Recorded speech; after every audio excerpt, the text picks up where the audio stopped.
Welcome back to the show. Kevin Dietz here. You know, we talked a lot about the debate, the Republican debate, and we talked a lot about Donald Trump on Tucker Carlson. There was supposed to be a third part of that night that was supposed to be something everyone was talking about, and that was supposed to be this media blitz from Joe Biden's team. They were supposed to have this big, massive media blitz that was going to get Biden's name and message out there to compete with Tucker and Trump and the 8 candidates who were in Milwaukee debating. But I never saw any of this media blitz. I don't know if it was online, on social media. I don't know what happened to the media blitz. The only mention I heard of Joe Biden was from Trump and Tucker Carlson and from candidates on the Republican side who were running for office. Joe Biden, by the way, kind of has been on vacation a bit. He's not weighed in heavily on Donald Trump's troubles, and maybe that's by design. Joining now is Roshini Rajkumar, attorney, political strategist, and host of the Crisis Files. Good morning. How are you, Roshini? Good morning, Kevin. Great to be with you. I heard you have a new episode of the Crisis Files on Trump specifically. What are you guys looking at? Yeah, and we don't always use current events that are like happening now, changing every day, because we try to make all our episodes of the Crisis Files very timeless. But this will drop on Monday morning, very early in the morning on Monday the 28th, and it's called The Trump Card. And myself and a political lobbyist, she used to be, she was the first female Senate Majority Leader for the state of Minnesota in the early 2010s. And we talk about just the historic nature of all the charges against Trump while he is also the front runner and how he begged that first debate that you've been talking about, and just really what an unprecedented time we're at in our nation.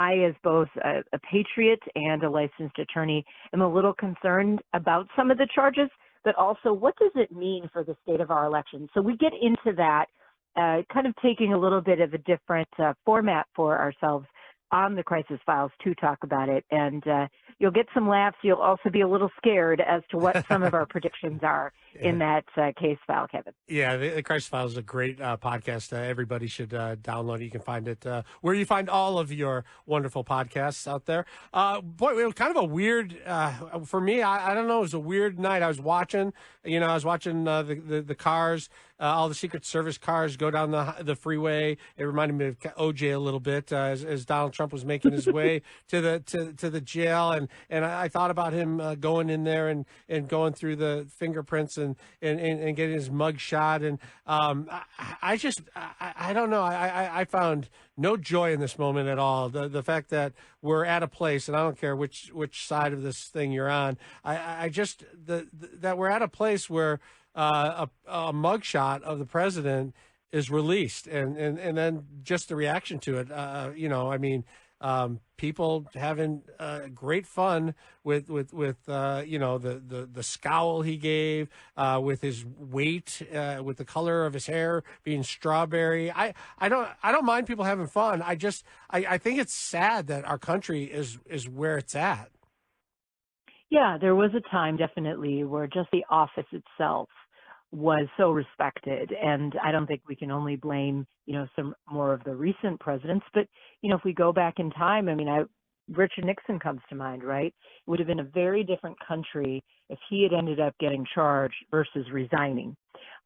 So those are the kinds of things, that's where we're at right now as a nation, Kevin. The very document, the Constitution that we were founded upon and that other countries look to as a model in democracy is really in question. And, some of what we get into in the Crisis Files is talking about both leaders, both Donald Trump and President Biden. And shouldn't they assess for themselves that their time as president has come and is in the past? Biden, he's in about the middle of it or near the end. Let's just give the mantle to the next generation of leaders. So that's an individual leadership question that good leaders do. Succession planning is a very real part of the business world in our country and all across the world. A CEO that's sitting at the top of, you name any major company, they should be thinking from their early months in that role who their successor will be.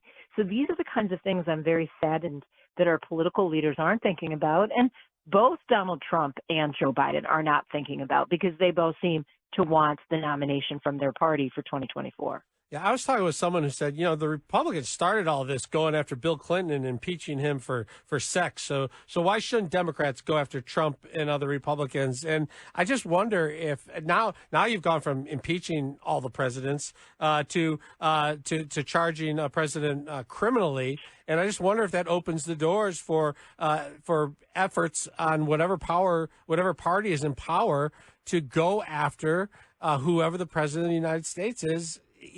Impeachment or criminally or both. Yeah, I mean, it really does. It's a very slippery slope, as they say in law school, when these kind of floodgates are opened.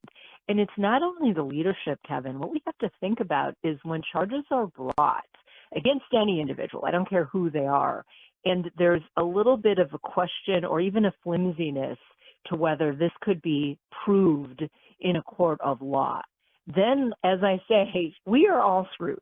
Because then just a mere accusation could possibly turn into a real criminal charge, could possibly turn into a conviction. And we are really built on the foundation of our country would rather have 100 guilty people go free than one innocent person serve jail time or have their freedom taken away. So that's really what's at issue and the core for me, and what this 2024 election is all about. And all of these charges, I mean, it's very telling, Kevin, when the moderators on Wednesday night, on August 23rd, asked those candidates on stage, would you support Donald Trump if he ends up being the Republican nominee? And if I recall, most of them raised their hands. I think four So did. Okay. So they raised their hands. So either they really believe in that GOP nomination, and or they believe the charges are kind of flimsy, because that's a pretty big deal. Even with four indictments going for him, that his competitors would say something like that. Yeah, I'm really surprised that you can go to Fox News and they have legal experts and they're saying these charges are garbage, they're a joke, there's no way they'll stand up. You flip over to MSNBC and you have legal experts who say Donald Trump's in big trouble, he's going to jail. To me, the law, it's not exactly black and white, but it shouldn't be that opposite either. It shouldn't be that opposite. Now, there is a lot of gray in the law, and that's why, you usually don't want to go in and represent yourself. You want seasoned pros interpreting and arguing and fighting for you in front of a judge. But there are elements of any kind of crime, and those need to be proven in a court of law for any kind of conviction to happen or to stand or really have merit and be non-appealable. And that's what's in question with some of these charges. I mean, especially the Stormy Daniels New York case on, the sex stuff. I mean, it gets a little crazy. And I think we have to open our eyes. They always say you get the leader you deserve. Well, do we truly, is that what we're saying about ourselves as a nation, that someone who is paying someone for sex ahead of a campaign and whatever, that's the leader we deserve? I mean, we really need to respect and discern why a lot of these cases happened. Again, I am not at all for Trump getting another 4 years in the White House. Right. I believe he should step away, but I also believe Joe Biden shouldn't be running, and he should really be an advocate as a senior, elder in the Democratic Party, trying to help the party find the next layers of leadership. All right, Roshini Rajkumar, attorney, political strategist, and host of the Crisis Files. Thanks so much. You're listening to WJR on 760 AM.